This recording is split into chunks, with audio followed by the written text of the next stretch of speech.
We're early. Go ahead and pick that microphone up. We're going to put you to work already. 8:45, we're supposed to have Ron Hornaday Jr. here. Well, you're here already. But he's prompt. I like it's that. It's Hornaday bonus time here on TMD. Good morning.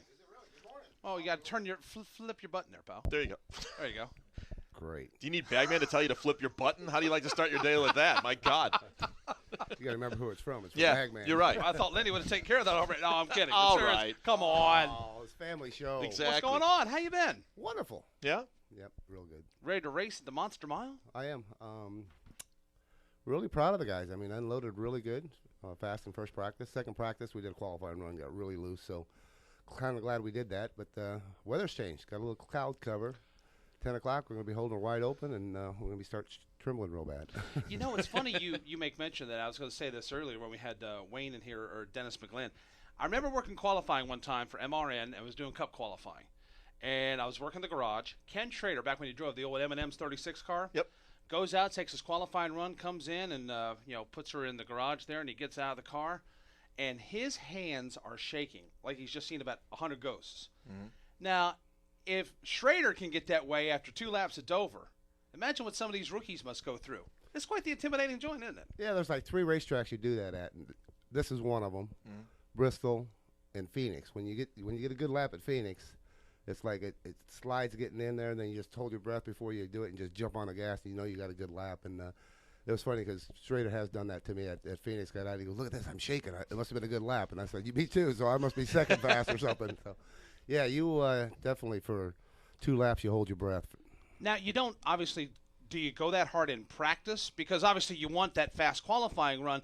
How long does it take you to get up the courage to do that? Well, I mean, I held it wide open through 1 and 2, and I just got loose going down into 3 and about wrecked it. So you try to do it every lap. I mean, this is one of them tracks that you can't hold back. You gotta be wide open all the time. This is the 13th time you guys have raced here. Only one guy has been able to repeat. You surprised by that? No, I mean, this is a tough racetrack, tough competitors. Anybody can win this race, but it's just so tough. You got to really have your game on. Let's talk about the season. We're talking to Wayne. You're running your 6th race this weekend of the season, and it's June.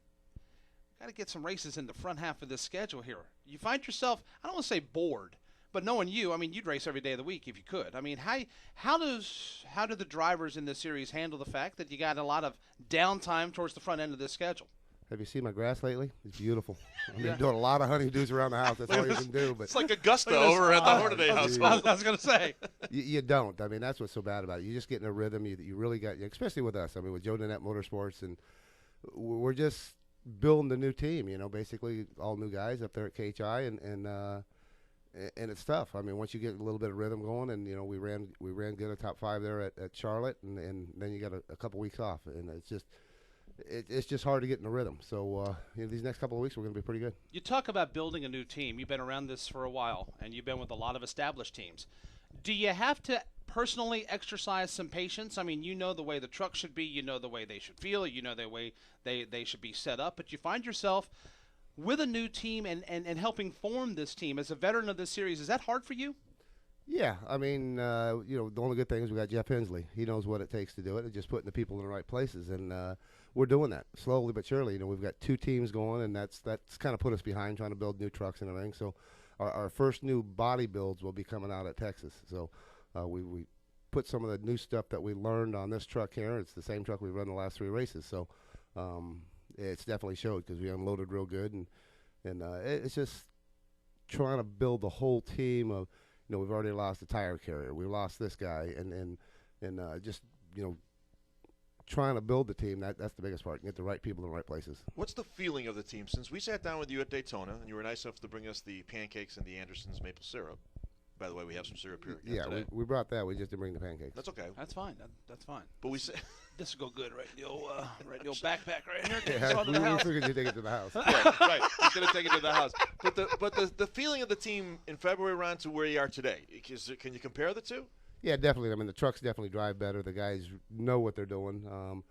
It shows it, like I said, when we unloaded, and we're the first ones to tech for qualifying right now. So that's just telling me these guys got their game plan. I mean, they know it. And I learned a long time ago from Rick Wren. He's, if you can be the first one out in practice, the first one ready for qualifying, the first one to do this, first one to do that, everybody's going to watch you. You're setting the standards high.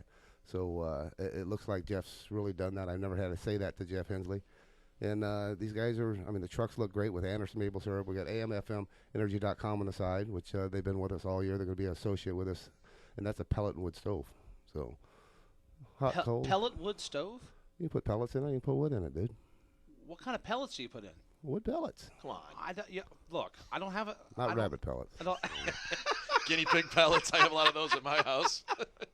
You know, Wayne Alton was here a few minutes ago, and he talked about we got talking about Matt Crafton, how he's been working with Travis Pastrana, and he's developing into a leader in the garage, someone that drivers go to. And he also mentioned you. You're one where drivers can go to and seek advice and all that. Is that something you embrace, being a leader? I mean, you've been around here for a long time, but do you embrace the fact that these young drivers come up to you and ask you for advice and guidance? I mean, if they're going to ask questions, I'm not going to go to them and tell them what they're doing wrong. I mean, they've got their own team can do that. But if they come over there and ask how to drive the track or what the track's going to do or stuff like that, if you know the answer, you answer them. I mean, you're not going to try to tell them a lie. So.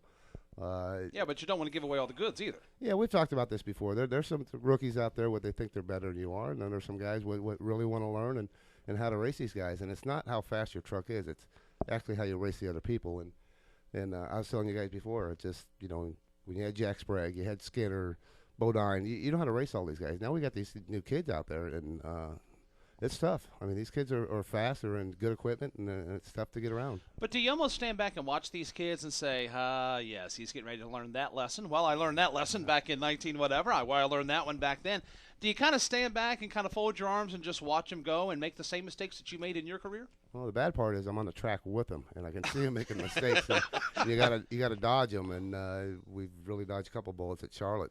Some of the kids making mistakes, and I think they're coming from the cars where these trucks got to be a little snugger. You get side by side, you depend on so much on aero, and they get loose, and it shows it. So we're trying to teach Max that. He's really fast, but I told him you got to get the truck snugger. I mean, you got to be able to pull on that steering wheel because you get underneath somebody, you're going to get loose. Talking with Max Gresham, we're talking about Max Gresham, your teammate, and he's a very talented race car driver. What is he needing that he doesn't have? I mean, is it mechanics of driving the race truck? Is it the thought process of doing, before you do something, you need to think about this, and this? Is it more mental? Is it physical? What does he need in his development right now? It's more in our team. I mean, I think we've got to get both trucks exactly the same. Like I said, we're building that up, and we'll show it at Texas. I mean, both trucks will be exactly, we'll have the 1 ton of data, and both trucks will be pretty close. Right now, we're so far off that I think Max's truck right now has never been in the 1 tunnel. So you can't go up there and criticize a kid of what he's doing until you know what the side forces are, what the down force and stuff like that is. So we're working on him, and Max is just a matter of you got to hold his reins back. He just wants to go out there and be successful the first time out, and it's not going to happen in this truck series. It just shows it with us. It's a brand new team. We haven't won a race yet, but we've only had going into our 6th race, but. Definitely making leaps and bounds. We're unloading good and looking forward to tonight's race. Whether it's Max or any of the young drivers, are there 1 or 2 things at the top of the list that you say when they come to you, Ron, what do I need to know about Dover? Just don't get out of my way. I'm coming. No. It's just one of them tracks that'll sneak up and bite you. Drive the racetrack first. Know where you're at. If you do get lapped, just run your line. I mean, because there is 2 grooves here. But you start moving around and start arcing it in the corners like a super speedway, it's not going to work. I mean, you're just going to get in the way, and you just gain people so fast. I mean, you catch people so fast here, and it's like I said, you're wide open, and it's the roughness of the track. I mean, you really don't know where the front straightaway and the back straightaway is at. Talking with Ron Hornaday, driver of the number 9 Chevrolets for Joe DeNette Motorsports. When we last left the NASCAR Camping World Truck Series in Charlotte, Justin Lofton was celebrating in Victory Lane, and well, there was a misunderstanding between you and Brad Keselowski on one of the final restarts. There were some words that were exchanged after the race. You put that behind you now. Everything's good to go on that front. And what was the matter? I don't even know what the disagreement was. Well, I think Brad thinks that, he spun his tires a little bit. Before then, his spotter came down and told my spotter, we're going out the first line. Let's go. We can finish this thing 1-2. And it looks like Justin and him were playing games. When he went to go, he didn't go, and I got in the back of him, and he started spinning his tires, and he blamed me for that. So I don't know. It's behind me. I just see if it's behind him when we get to Texas. I don't know. You don't mean to do anything, but I mean, you could push him to the front. I mean, if he would have cleared it and never got loose, the same thing would happen to Sadler. Joey didn't mean to get the back of him. It just happened, and it just one guy had new tires, one guy had old tires, and one was going and one wasn't, and that happened. But I think that I should just shut up. I mean, if I say anything, I'm just going to make it even bigger. But well, are those disagreements commonplace in not just the trucks, but Cup? I mean, are there those quote unquote deals made in the spotter stand between the drivers and all that? That hey, we take the green, we do this, and then we go on, and then we do that, and then not all the plans come through all the time. Come together, right? Usually you don't. I mean, Billy O's been a spotter forever. He does it for Kevin Harvick, and he spots all the super speedways for me and big racetracks like that. And he's a good spotter. Everybody knows him up top. And then Brad has his spotter. So those guys communicated, and I guess just the real message didn't get through to me or Brad what was really going on. But I didn't know Brad didn't win a truck race. He's won everything he's ever been in, and that's probably why he was more frustrated with his own team. And he was leading the race and didn't have a chance to win. Yeah, he's got to look at it. In my point too, I'm going for points. And it messed me up more than it did him. I mean, when we come off that restart, I was running fourth. And the time we got to the first corner, I was running seventh. So we had to battle back up for our top five. When you have disagreements with a driver like that, obviously you and Brad spoke right after the race. Do you follow up, have another conversation during the week, or is that it, done, gone, we move on to the next thing? You can make it worse by following up. It just all depends what it is. I mean, he's got to go home and look at the tape and see what really happened. And, Brad's very much in the camera light and everything, so he can actually, a lot of people are going to listen to what his side of it. So I'm just going to go out there and do my thing and get the most points I can. So it's funny that Brad said he lost respect for me, where the little kid, he was, I think, 6, 7 years old when I was racing against his dad, and he was sitting in my motorhome every weekend with my wife and funny stuff like that. So it's funny how the air changes, I should say. The kids change and the success and everything. So you go out there and race hard. Truck Series is racing hard every lap. It's not that I wanted to finish second either. I wanted to win. So if you thought I got in the back of him on purpose, he's wrong. I didn't mean to do it. Yeah, you talk about these truck races, 200 miles today, 200 laps. How quick do you go to the whip and stay on the whip? Because 200 miles at Dover is not a long time, especially if you click off laps with not a lot of caution flags. Mm-hmm. Yeah, I mean, we're going to run, qualifying with 23s, and we're going to run 24 5s in the race. A little different tire that we've ever had here. It looks like it's putting rubber down. The track's going to get slicker. It's a good thing about it. We're racing at 5 o'clock, and it'll start getting cooler, so the track will change. And hopefully get the right setup in our Anderson Maple Syrup Chevrolet. Of course, then next week we go off to Texas. One fast old racetrack. You like racing there? I love it.